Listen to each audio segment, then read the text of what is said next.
Majburiy to'xtagan haydovchi qanday choralar ko'rish kerak? Bu yerda bizda kal so'z bor. Avariya. Yo'q, 15 30. Chunki falokat sabab to'xtash belgisini 15-30 da qo'ydikki. Shuning uchun sizlar qiynalmasliklaringiz uchun bunaqa savollar bir-biriga o'xshash savol, bitta savollar ko'pda. Shuning uchun biz nima bilan qolamiz? Kal so'zi 15-30. Belgilangan yo'nalish transport vositalariga qaysilari kiradi? Bunda ham kal so'z bor. Belgilangan desa biz nima deymiz? Belgilangan deymiz. Bunda adashmaslar. Belgilangan. Qolgan so'zni o'qitirmaymiz. Ruxsat etilgan to'liq vazn nima deyapti? Qarang. Transport vositasi yuk ko'tarishi, bu kiraylar kirib ketadi yuk ko'tarishi, bu A nuqtadan B nuqtaga olib qo'yishi. Ikkinchisi transport vositasining haqiqiy vazni emas, jihozlangan transport vositasining ishlab chiqargan korxona tomonidan belgilangan yuk, haydovchi, yo'lovchilar bilan birgalikda eng yuqori vazn o'lchovi. Avstriyada aytib qo'yapti, keyin hozir mana tarozi qo'yilgan tarozi deyapti-ku. Kattaqo'rg'onda tumanlarida tarozi qo'yilyapti. Ana shu sizlar bor harakatlarni bo'lganda yo'lovchini tushir demaydi. O'zing ko'rish demaydi. Sizlar shunday harakat davom etayotgan paytda yuklaringiz, o'zlaringiz haydovchi tariqasida va shiriklar haydovchi, yo'lovchi sifatida borayotgan shaxs ikkita bo'ladi, bitta bo'ladi, uxlab ketadi, yotib ketadi, farqi yo'q, o'tirib ketadimi? O'shalarning hammasi umumiy hisoblanadi. Keyin buning ichida kal sifatida korxona tomonidan belgilangan deyapti. Korxona tomonidan yo'lovchi yuk ham qo'shilgan. Kal so'zimiz bizga nima edi? Adashtiradigan bo'lsanglar, korxonani eslab qolasiz. Yonilg'i qo'yish joyidan yo'lga chiqish choralari hisoblanadimi? Hisoblanmaydi. Yonilg'i qo'yish joyidan yo'lga chiqish hisoblanmaydi. Mana hozir zapravka qilsanglar, chorrahada birinchi huquqiy emaslarki.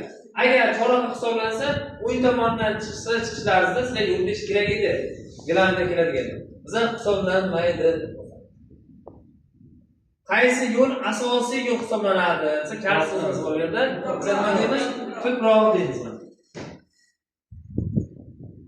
Yetarli ko'rinmaslik deganda bunda sizlar o'rgatganman. 300. Bizga mana kal so'zimiz 300. Ushbu yo'l nechta harakatlanish tasmasiga ega? Ikkita emasmi? Harakatlanish tasmasiga degan paytida mana bu joydan mana bu joyga harakatlanishmi? Tasma, mana bitta tasma, bu ikkinchi tasma. Ikkalasi bir qarab harakatlanyaptimi? Shuning uchun biz nima deymiz? Ikkita deymiz. Faqat bizdan bo'laklar nechta desa, o'rtada maysa bo'lsa ikkita deymiz. Tasma ikkita, birinchi tasma, ikkinchi tasma. Oldin bo'lak hisoblaysiz, endi biz nima deymiz? Tasmalar deymiz. Shuning uchun bu javobimiz ikkita edi. Kecha shuni o'tdim sizlarga.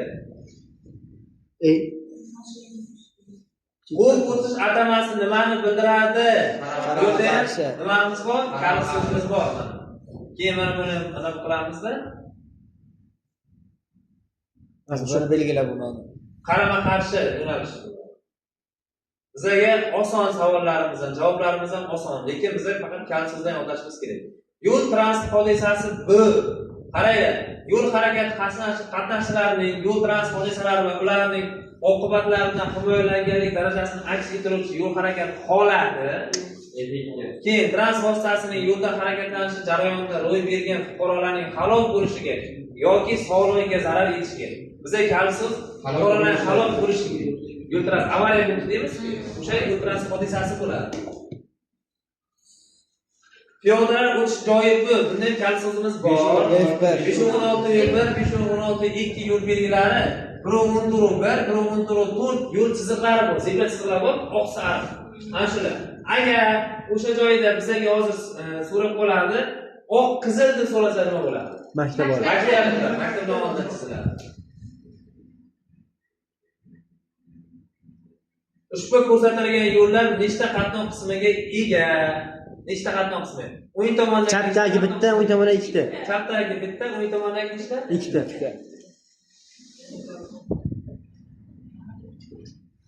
Piyodalar yo'lkasi bu deyapti.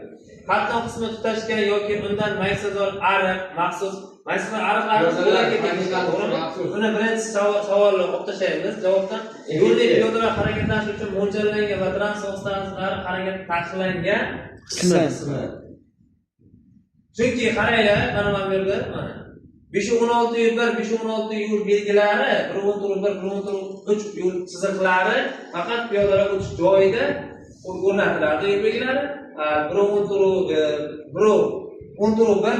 3 nimalarimiz yo'l chiziqlarimiz faqat chiziladi, oq sariq bilan.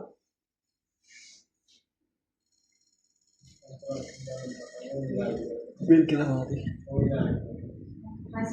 Qaysi rasmda ajratuvchi mintaqa bor yo'l ko'rsatilgan? Qaranglar, mana bu ajratuvchi mintaqami? Yo'q. Biz nima qilamiz? Faqat chiziqlar nimani ajratadi? Qarama-qarshi yo'nalishni o'zgartiradi. Lekin yo'lni umumiy mintaqaga ajratadigan holat mana bu. Baland ko'tarilgan maysazor, ariq, temir to'siqlar, betonlar shu ajratadi bizlarni va ularni biz nima deymiz? Ikkiga bo'lib bo'lak deymiz. Ajratuvchi mintaqa.